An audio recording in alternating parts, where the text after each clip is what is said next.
people of Shirone set aside their quiet lives to demonstrate a special kind of fervor. They go takokichi, kite crazy. Kite crazy refers to people who really love kites.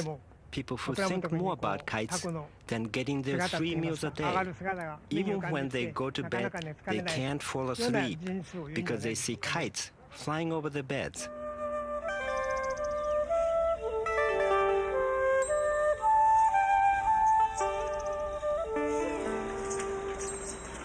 Normally, Shirone is a peaceful place, like any other town in rural Japan.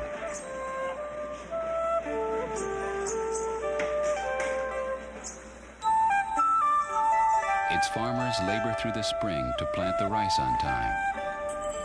When the work is done, they turn their attention away from the earth, joining in a ritual that celebrates the open sky, the great Shirone kite fights.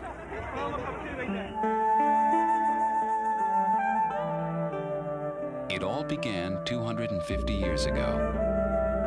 According to legend, a giant kite was given to a village leader by the local lord. The kite was so enormous that it damaged crops and houses when it unexpectedly came crashing down.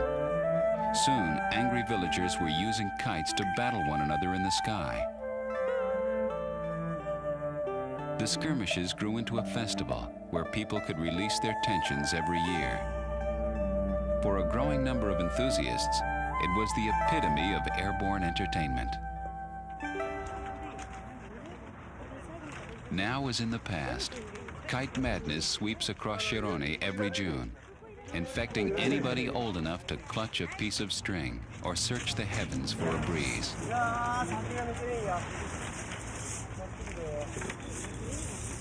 Every corner of the town fills up with kites as rival teams prepare for battle.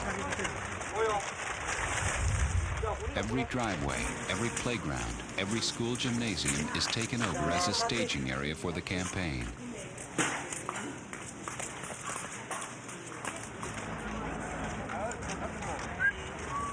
Kazuo Tamura is an internationally known team leader. This event is very important to me. It's not just a question of having a good time. Somehow, underneath a sky that's full of kites, everyone seems equal, and no one flies a kite in times of war. So the festival is like a sign that we're at peace. All Shirone kites are made by hand in the traditional way, a marathon of pasting, painting, and arranging. Like the banners of an army on the march, their designs identify competing sides.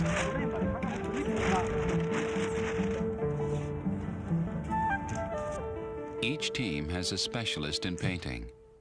Among them is Saburo Imai, whose vivid work is widely admired. He makes his living as a baker, but his greatest pleasure comes from illustrating kites.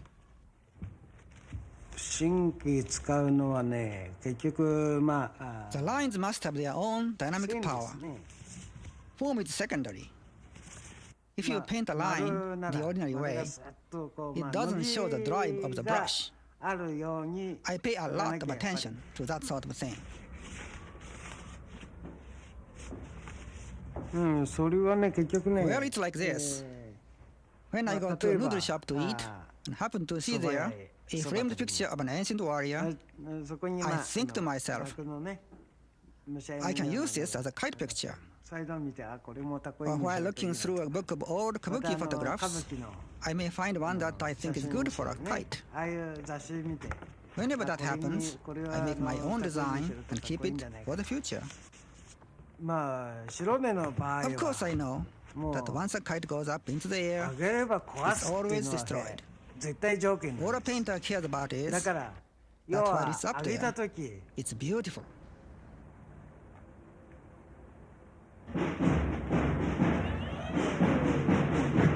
Opening day. 1,500 kites are at the ready, and the teams turn out to celebrate. The biggest kites are called odako.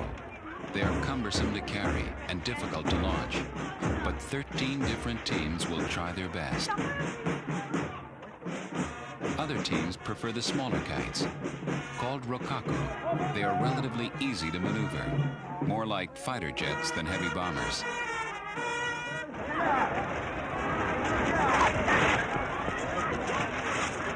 For centuries, the Battle of the Kites has taken place along Shirone's river, the Nakanokuchi. Stationed on opposite banks, competing teams maneuver for position. The goal is to ensnare another kite and pull it from the sky. Now the real competition can begin. A tug of war that rages fiercely to the finish.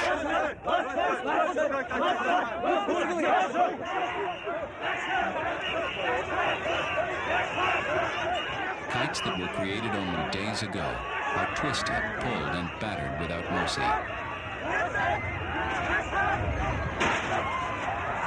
The team whose rope has broken is declared to be the loser. Bonus points are given to the winning side for every inch of rope it captures from the losing team.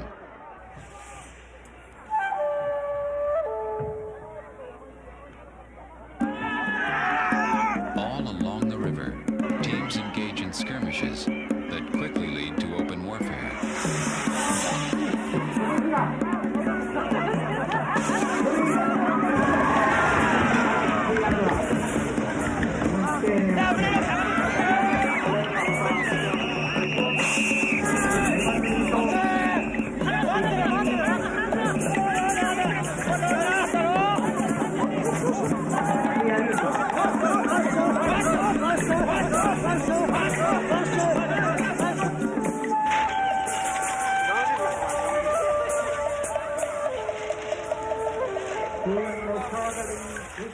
By the end of day one, hundreds of the smaller kites have been destroyed. But those who want to fly the big Orako kites are grounded by the breeze, which has been blowing from the east.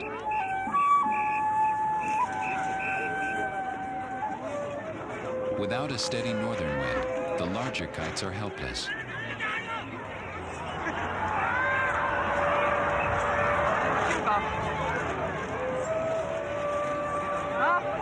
The Orako teams can only pray for a change in the weather, hoping to be ready for the breeze when it arrives.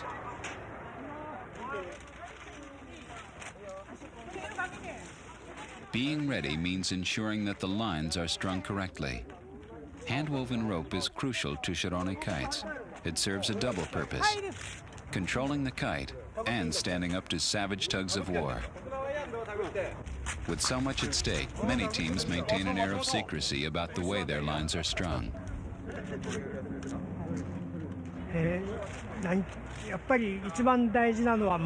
The most important thing is teamwork.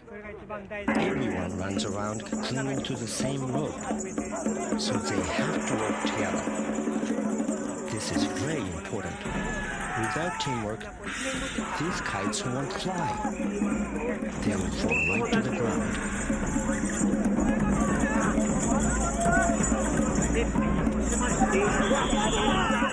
But teamwork is no help without a breeze. On the third day of this 5-day festival, the wind continues to be uncooperative. The Orako teams are worried that this may turn out to be the first year in Shirone's history when they will not get a chance to fight. But giving up would be unthinkable. When evening falls, their spirits are as high as ever. Everywhere you go in Japan, there is some kind of festival where you can relax and let yourself go. If there are no kite festival, we'd have to find another excuse for going wild.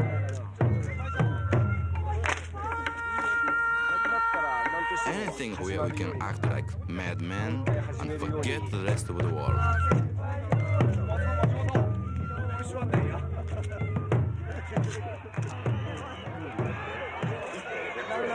On the fifth and final day, the wind continues to deliver disappointment. But the fates are kinder than expected. With a single hour to go, a northern breeze sweeps down along the river to release the giant kites from their imprisonment.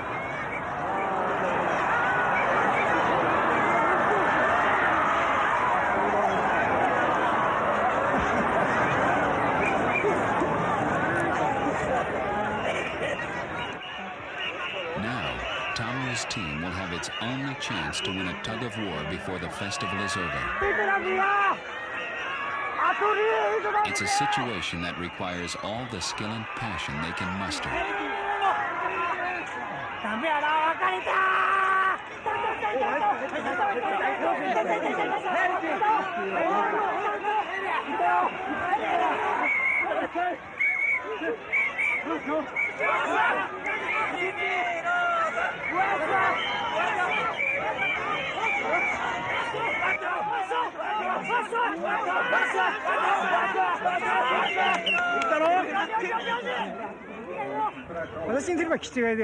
People call me a kite maniac.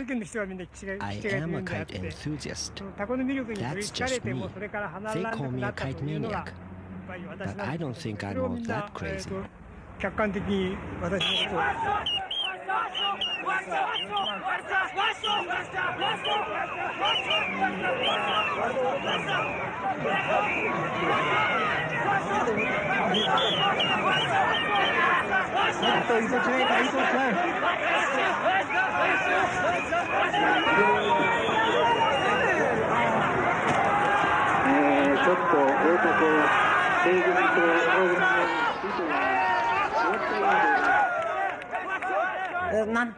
I don't feel sorry that the kites are wrecked. I just feel good when they get in the battle and win. It's even better to lose a battle than not to go into battle at all.